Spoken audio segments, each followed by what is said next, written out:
ABK. Those three letters are infamous among the Juggalo world. Born Jamie Lowry, Anybody Killer was raised on Detroit's east side. Killer began his rapping career at age 15, helping carve out Detroit's wicked shit sound in the early days. Music was in my family, so I was always, had the ability to do it. So. Killer performed with rap acts such as Depressed and the Crazy Clan. First group was Crazy Clan, me and Lavelle. It was J-Mo and J-Ho. We released 2 albums. It was Frustrations and Developmental. It was more like a party feel, we were always there with the case of 40s and stuff like that. In the year 2000, the extremely talented ABK was recruited as a hype man for Psychopathic Records recording artist Blaze Your Dead Homie. My boy Blaze, he needed a hype man. He was signed to Psychopathic. He, by that time he had put out his first album. He was about to start, going on the road and promoting it. He needed a hype man, hopped on with him and came from there. Hitting the road, tour after tour with Blaze, Killer began to assemble a massive fan base of his own. And by 2002, Killer was signed himself as a Psychopathic Records recording artist. Being a solo artist on Psychopathic was amazing. It was either way, just being with the Hatchet, it was always cool. It was always good time. So it's like no matter what position you were really at, it was like you were gonna have fun regardless. So being able to do my own stuff, it was even cooler. It's just like having an extra piece of cake. His first solo performance took place at the 2002 gathering of the Juggalos, and from that day on, it was on. When I first started performing in front of the Juggalos, it was more or less, Juggalos is a hard group. You got to prove yourself to them. They ain't gonna put up with no shit. They ain't gonna sit there and listen to no bullshit. They're gonna, you got to put your heart and soul out on that stage, or you're gonna get something tossed at you, more or less. So once they got to know me, I got to know a lot of them. It's like, they started chanting the ABK chants, and then that was, it's like, fine, I'm accepted, it's cool, we're all good. The Juggalos waited in much anticipation for ABK's debut solo album, The Hatchet Warrior. With Hatchet Warrior, Alex Abyss came into the dressing room of Hollow Wicked and was like, how quick can you have an album done?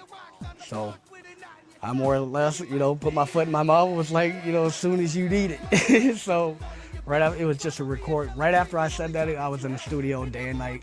Joe Bruce was in here with me. We were in here till 5, 6 in the morning sometimes. The album was finally released on April 8th in 2003 and immediately went on to become a huge underground success for the Hatchet. ABK then embarked on several tours with other Hatchet acts. Anybody Killer had arrived. Before long, Killer had begun work on his second full-length album, the much anticipated Dirty History. This album touched heavily on ABK's Native American roots and fully carved out the persona that is Anybody Killer. Dirty History was my comfortable album. I was relaxed, I was cool, I was real comfortable in the Lotus Pod, have my swagger on the bike, so it was more or less just, let's do some fun music and have fun with it, and that's what we got out of it. I always look at Dirty History like at, how Hatchet Warrior was kind of based on, the movie The Warriors. I always look at Dirty History kind of based on the movie, Carrie, because it's like, they could go 2 ways. They could love it or they could all laugh at you.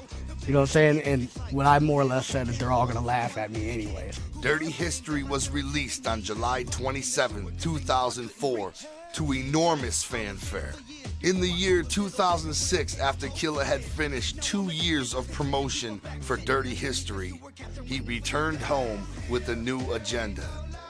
ABK decided it was time to step down from the main stage and help start the careers of some of his longtime homies. My departure from Psychopathic, more or less just giving myself the ability to, go back and help out some old school cats that, I felt deserved a chance, just like, people at Psychopathic felt I deserved a chance, coming as Blaze's hype man and, having even, the courage and putting the album out for me, not really even knowing how it would sell, this and that, but, just doing it, that's, if no one gave me a chance, you wouldn't have Hatchet Warrior, just like if I didn't give anyone a chance, then they wouldn't have artists like Flagrant or Strychnine or, you know, just extra underground artists. You know, the same candy that I would see as a kid, going in there and seeing those underground artists and like, let me get that. No one else can get that. It's not everywhere. It's, you know what I'm saying?